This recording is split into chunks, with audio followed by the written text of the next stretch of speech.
Welcome to the Daily Current Affairs by Civic Center IAS, where we try to discuss the important articles from the Hindu, the Indian Express, and the PIB from the UPSC CSC prelims perspective. Displayed are the list of articles which we are going to discuss in today's video. The first article of is from the PIB, which says that India's National Biodiversity Strategy and Action Plan, in short called the NBSAP, was recently updated and unveiled by Union Minister of the State for Environment, Forest and Climate Change at the 16th meeting of Conference of Parties COP16 to the Convention on Biological Diversity in Cali of Colombia. Know that this event was part of the special session focused on achieving the coming protocol Montreal Global Biodiversity Framework targets. Now, let us look at the key highlights of the updated NBSAP. Firstly, looking at its strategic approach, it aims at the adoption of whole of government and whole of society approach. Furthermore, it aligns with the coming Montreal Global Biodiversity Framework. Significantly, it aims to reverse the biodiversity laws by 2030 and achieve harmony with nature by the year 2050. Secondly, looking at its focus areas, they are ecosystem restoration, species recovery programs, community-driven conservation efforts, protection and sustainable management of wetlands and marine and coastal areas. Then with respect to governance and implementation, it is governed under the Biological Diversity Act of 2002 and its 2023 amendments. Furthermore, it involves a three-tier institutional structure with the National Biodiversity Authority, State Biodiversity Boards, and local biodiversity management committees. Know that it is coordinated by the Ministry of Environment, Forest and Climate Change. Then, what about its consultative process? It is led by the Ministry of Environment, Forest and Climate Change, involving 23 central ministries, multiple departments, state-level organizations, communities, and other stakeholders. Furthermore, it emphasizes a bottom-up implementation approach, sectoral integration, and interagency cooperation. Now, looking at its outcomes and insights, it provides current status and trends of the biodiversity in India. Also, it reviews the existing policy and institutional frameworks. Furthermore, it discusses biodiversity expenditure and potential financial solutions. Significantly, the updated NBSAP represents a comprehensive strategy to manage the biodiversity in India, integrating multi-stakeholder input and governance frameworks to effectively tackle environmental challenges. The second article of the day says that after better than expected air quality levels recorded post-Diwali, air quality indices of 339 and 316 on Friday and Saturday respectively led to the second best air quality post-Diwali in 9 years. Furthermore, the Delhi's air quality rapidly deteriorated over the past 24 hours, clocking the season's worst air quality index reading of 382 on the cusp of severe air level on Sunday, according to the Central Pollution Control Board's daily bulletin. In this context, let us talk about the air quality index. The air quality index in India is a tool designated or designed to provide the public with real-time information about the quality of air in their localities. Significantly, the air quality system categorizes the air quality into 6 levels, ranging from good, which is 0 to 50, to severe, which is 400 plus reading, providing an easily understandable way to assess the impact of pollution on health. So the categories are good, which is 0 to 50, satisfactory, which is 51 to 100, moderate, which is 101 to 200, poor, which is 201 to 300, very poor, which is 301 to 400, and severe, which is 401 to 500. Know that the air quality index is based on concentrations of 8 key pollutants, which are particulate matter 10, PM 2.5, nitrogen dioxide, ozone, sulfur dioxide, carbon monoxide, ammonia, and lead. Each pollutant's concentration is converted into a numerical scale that reflects its health impact, and the pollutant with the highest score determines the overall air quality index for that location. The third article of the day says that the Chief Justice of India, D.Y. Chandrachud, who begins his last working week on Monday, headed a Supreme Court collegium which faithfully soldiered on to fill up the judicial vacancies while leaving a rash of obvious misses. In this context, let us talk about the collegium system. It is a system of appointment and transfer of judges that has evolved through judgments of the Supreme Court and not by an act of Parliament or by a provision of the Constitution. If we have to look at the evolution of the system, the first judge's case of 1981 declared that the primacy of the Chief Justice of India in the recommendation on judicial appointments and transfers can be refused for cogent reasons. Furthermore, the ruling gave the executive primacy over the judiciary in judicial appointments for next 12 years. Through the second judge's case in 1993, SC introduced the collegium system, holding that consultation really meant concurrence. Also, it added it was not the CJI's individual opinion, but an institutional opinion formed in consultation with the two senior-most judges in the Supreme Court. Then in the third judge's case of 1998, Supreme Court on President's reference expanded the collegium to a 5-member body comprising the CJI and 4 of his senior-most colleagues, for example, for the transfer of HC judges. Moving on to talk about the appointment of HC judges, see the Article 217 of the Constitution states that the judge of a High Court shall be appointed by the President in consultation with the Chief Justice of India and the Governor of the state. Furthermore, in case of the appointment of a judge other than the Chief Justice of High Court is consulted. So what about the consultation process? See, the High Court's judges are recommended by a collegium comprising the Chief Justice of India and 2 senior-most judges. But the proposal, however, is initiated by the Chief Justice of High Court, concerned in consultation with the 2 senior-most judges. Then the recommendation is sent to the Chief Minister, who advises the Governor to send proposal to the Union Law Minister.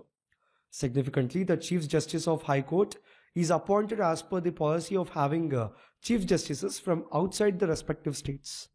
The next article says that 2 Madhya Pradesh forest officials suspended for negligence in elephant deaths. Preliminary probe rules out the foul play. Furthermore, the report says that elephants died due to the toxicity after consuming the kodo millet crop and there was no sign of pesticide use or third-party involvement. Post-mortem forensic analysis awaited. So CM hikes aid to kin to 25 lakh.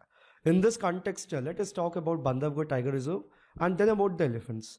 See, this reserve is located in the Umeria district of Madhya Pradesh. Know that it is spread over Vindhyan Hills. Furthermore, it was declared a national park in 1968 and then became a tiger reserve in the year 1993.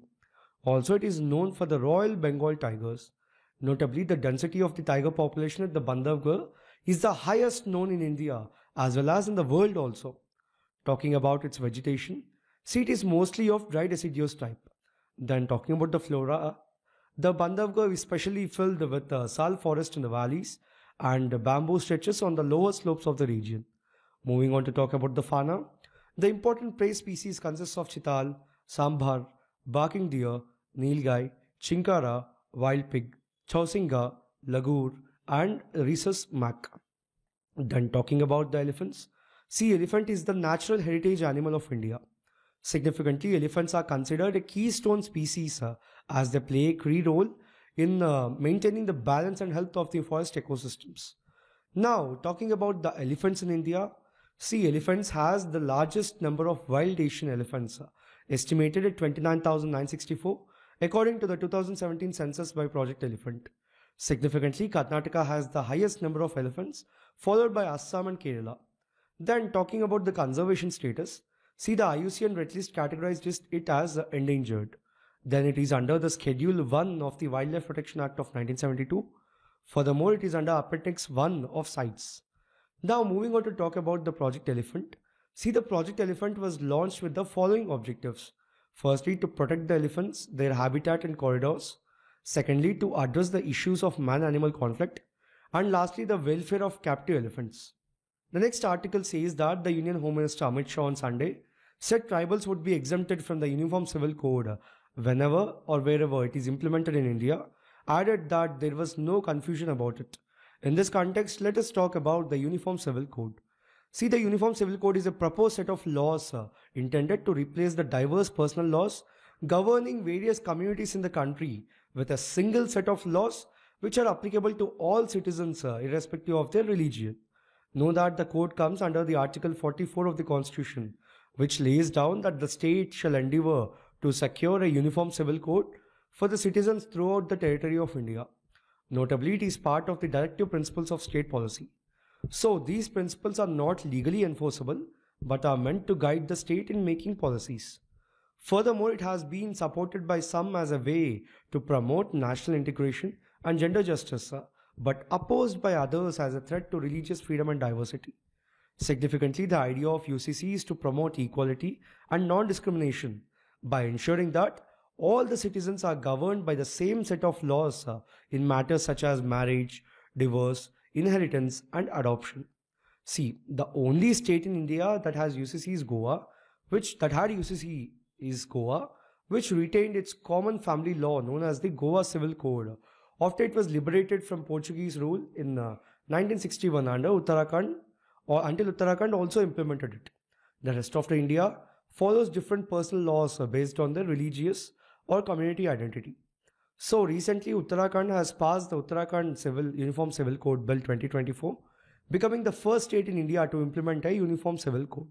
The next article says that the foreign investors pulled out a massive 94,000 crore rupees from the Indian stock market in October, making it the worst ever month in terms of outflows, triggered by elevated valuation of domestic equities and attractive valuations of Chinese stocks. In this context, let us talk about foreign portfolio investment. See, FPI refers to the purchase and holding of a wide array of foreign financial assets by investors seeking to invest in a country outside their own. Some of the examples of FPIs include stocks, bonds, mutual funds, exchange traded funds, American depository receipts, and global depository receipts. Note that FPI is part of a country's capital account and is shown on its balance of payments. Significantly, FPI generally intends to invest money into the foreign country's stock market to generate a quick return. Note that in India, foreign portfolio investment is regulated by Securities and Exchange Board of India. Notably, FPI in India refers to the investment groups or foreign institutional investors and foreign qualified investors. Now, what drives the flow of FPI into a country? See, the factors such as economic stability, growth prospects, favorable regulatory environments, and attractive returns draw FPI into a country. But there are risks associated with FPI like currency fluctuations, political instability, different regulatory environments, and economic viability in the foreign market. Notably, FPI is often referred to as hot money because of its tendency to flee at the first signs of trouble in an economy. Also, remember that FPI is more liquid, volatile, and therefore riskier than FDI. The next article says that an auto rickshaw driver in Pune and a fake company registered in his name were at the heart of an elaborate goods and services tax scam unearthed by the Directorate General of GST Intelligence Authorities last week, involving an amount of 5,000 to 8,000 crore rupees. So the accused in the fraud are alleged to have registered as many as 246 fake GST firms to commit the multi-crore fraud. Furthermore, using these fake firms, the accused would use stolen personal identities and multiple bank accounts to undertake the fake GST transactions without any real supply of goods or payment of tax to the government. In this context, let us talk about the relevant aspects. Firstly, talking about the categories of GST evasion. The first one is undervaluation of a taxable supply, under which the businesses suppress the true value of goods or services to reduce the tax owed. The second one is supply without payment of tax, under which transactions occur without the necessary GST being charged, especially in services like brand licensing or property leases. The third one is non-payment under reverse charge mechanism, under which entities fail to pay GST that should be reversed charged to them.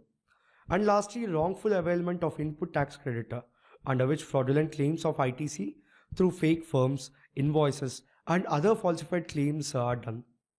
Now, if we have to talk about the major forms of fraud, firstly, fake ITC claims, which is the most complex fraud, involves creating an ecosystem of fake businesses and invoices, often facilitated by identity theft and traded in marketplaces. Secondly, undervaluation and misclassification. In this, the companies undervalue or misclassify the goods, such as in the reported case of plywood manufacturers in Jaipur. Lastly, non-payment for taxable suppliers. For example, in Mumbai, a taxpayer failed to pay GST on a substantial upfront brand licensing fee. Know that in services sector, high evasion is seen in online gaming and financial services. And in good, notable evasion is seen in sectors dealing with iron, copper, and tobacco products.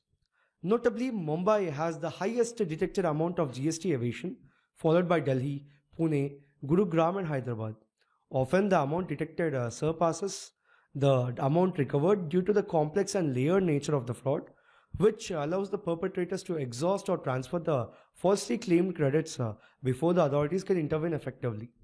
The next article says that the first science result from the Aditya L1 mission, which is India's first scientific mission dedicated to studying the sun, is out. In this context, let us talk about the Aditya L1 mission. See, Aditya L1 is India's first dedicated solar observatory mission launched by the Indian Space Research Organization in September 2023. Significantly, the mission aims to study the sun, particularly in its outermost layers, including the corona, and to understand the solar activities and their impact on space weather. Furthermore, the PSLV will initially place the Aditya L1 in a lower Earth orbit. Now, what are the Lagrange points? See, there are 5 Lagrange points, L1 to L5, between any two celestial body ecosystem. Notably, these positions, the gravitational pull of the celestial bodies equals the centripetal force required to keep a smaller third body in the orbit. So, in simpler words, the forces acting on the third body cancel out each other. Then, what are the objectives of the Aditya L1 mission? See, the mission's main objective is to expand our knowledge of the sun and how its radiation, heat, flow of particles and magnetic fields affect us. Below is a list of other objectives of that mission will embark upon, which are, firstly, to study the upper atmospheric layers of the sun called the chromosphere and corona. While the corona is the outermost layer, the chromosphere is just below it. Secondly, to examine the coronal mass ejections, which are the large expulsions of plasma and magnetic fields from the sun's corona. Thirdly, to analyze the corona's magnetic field and the driver of the space weather. Fourthly, to understand why sun's not so bright corona is 1,000,000 degrees Celsius hot when the temperature on the surface of the sun is just about 5,500 degrees Celsius. And lastly, to help the scientists know the reasons behind the acceleration of particles on the sun, which leads to the solar wind, which is the constant flow of particles from the sun. Now, whatever the payloads it carries, see, Aditya L1 carries several scientific instruments to achieve its objectives, including visible emission line chromograph, solar ultraviolet imaging telescope, Aditya solar wind particle experiment, and lastly, solar high energy particle experiment. The last article of the day is from the PIB, which says that continuing to meet the India's coal requirement and bolstering the energy sector, the state-owned Coal India Limited stepped into its 50th year of inception on November 1st of 2024. In this context, let us talk about Coal India Limited. See, established in the year 1975, Coal India Limited is a state-owned enterprise under Ministry of Coal of the Government of India. Know that it operates through numerous subsidiaries, which is a significant number of coal mines across various states in India. Furthermore, Coal India Limited, classified as a Maharatna enterprise under the Ministry of Coal of Government of India, has its headquarters situated in Kolkata of West Bengal. Moving on to talk about the production and operations. See, the Coal India Limited accounts for around 80% of India's total production, producing a substantial amount of both thermal and coking coal. Know that the company operates both open cast and underground mines with a focus on enhancing the production efficiency and adopting modern mining techniques. Now, talking about its role in the energy supply, see, coal is a primary source of energy for India, particularly for electricity generation. So, the Coal India Limited plays a critical role in ensuring a steady supply of coal to power the plants and industries. Furthermore, the company also contributes to various sectors, including steel and cement, where coking coal is essential. So, in this video, we have discussed 9 articles in total for today from the Hindu, the Indian Express and the PIB from the prelims perspective. We'll be back again with another video tomorrow. Thank you.